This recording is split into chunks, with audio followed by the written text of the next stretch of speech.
Roughly 11 million drivers have either been in an accident or almost been in an accident for dozing off, according to DrivingDrowsy.com.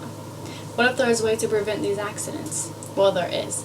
Technology has evolved to such a high level that things like self-driving cars have been invented.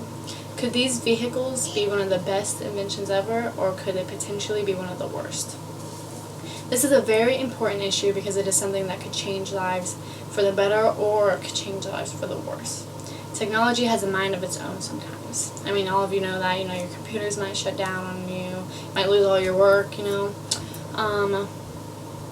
If a self-driving car is on the road and decides to shut off or have a malfunction of some sort and they have passengers in the car, then not only will the passengers be in danger, but also anybody else on the road could be in danger. People need to know the good and the bad of investing in such a high technical driven product because of the fact that things like that could go wrong.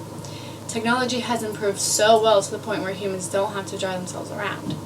This is a great idea for people who are disabled, if you're blind or if you're in a wheelchair.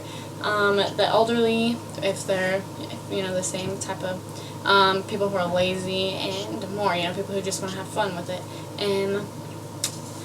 But at the same time, if there's some sort of technical malfunction, like I said before, if a sensor is messed up or anything like that, then you're in a bad situation. So it's almost better to have a vehicle to drive yourself, just get a chauffeur or something. I chose this topic because I feel that it's extremely important to know about things like this, about such important things, because if you're just driving on the road, in your own car, and then there's a self-driving car, then, I think you should be aware of the situation.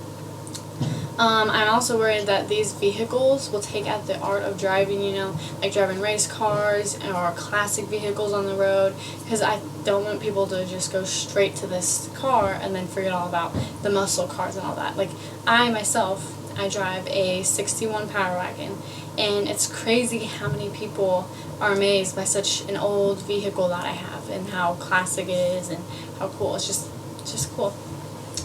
First, I will be explaining self-driving cars in general, like how they work and why they work. Second, I'm going to give my thoughts on how they will be good and help the world. And third, I'm going to give my opinion on how they could be a disaster. That brings me to my first point, how these cars are self-driving and the technology behind it. According to Google's self-driving car project, the car uses map and sensor information to determine exactly where it's at. So the sensors help detect vehicles, like vehicles that may be driving beside you, behind you, vehicles that could be coming at you. They detect people, if somebody's walking on the road, somebody's crossing the street, so there's a little kid running across the road. They even detect the smallest things like a plastic bag or a little animal. The software classifies the object based on its size, its shape, and movement pattern. So it'll be able to determine a car from a person, from a bird, from an animal, that type of thing. It even predicts what the object might do next. So it could predict if the bird is going to fly, it could predict if the car is going to turn, or if it's going to stay in the same lane. The vehicles include an interior meant for riding, not driving. So it's not your typical interior where you have the driver's seat and the passenger seat facing the front of the car. There's typically 4 seats, and they're all facing each other, having a conversation. It's a round shape to maximize sensor view, so that the sensors can see as the best possible views as they can. A computer designed for self-driving cars. Backup systems for steering, braking, computing, and more. So even if it were to shut down, then it'll have backup systems, but if those backup systems went down, then Sensors with lasers, radars, and cameras, and a battery to power the vehicle. Now that you know the magic behind this invention, let me tell you about why I believe it will be great.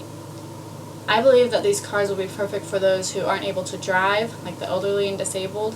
They would be able to get into the vehicle without worrying about not being able to see or even have health issues, like if they were to have a stroke or a seizure or something like that, something that could possibly cause them to have an accident, or and hurt themselves even more than they have. They would be able to get into the vehicle without worrying about those problems, and they wouldn't have to worry about somebody to drive them around. According to Google's self-driving car project, 94% of accidents are caused by human error, and these vehicles can drop these numbers drastically, and so it'll help. I mean, this is the reason why it's good, because it can help from human errors, but if there were technical problems, then whatever. Now that I've given the good of my opinion, I also want to state the bad. Technology is scary, no matter what it is, a computer, a self-driving car, if you're in a huge business and you have to make sure your computer systems are, good and that they're not going to have any issues. And it is especially scary when your life depends on it. Like, what if it's raining too hard and the sensors can't see and they can't track what's going on? Or what if the system crashes while someone's in the vehicle? It's all technology. It's a scary thing. I mean, humans are scary. You never know what they're going to do, but technology. So either way, nothing. But my opinion is that this technology still has a long way to go. They need to test it for years and years, make sure, before they put it on the road and before they put it in like a human's hands, an actual human, a pedestrian's hand, before, just to keep accidents from happening, just in case.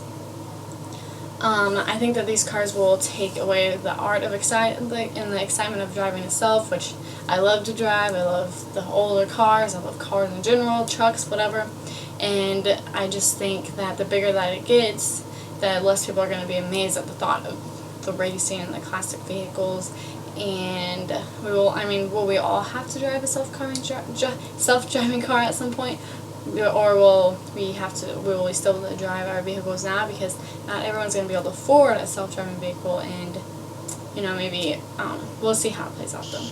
And in conclusion, there are both many reasons to think about getting a self-driving vehicle, but then again there are many reasons to steer completely clear of investing into one. I'll leave you with this. Before you decide whether you are for or against the idea of self-driving cars, ask yourself if you're willing to put your life into the hands of technology. Do you feel safe?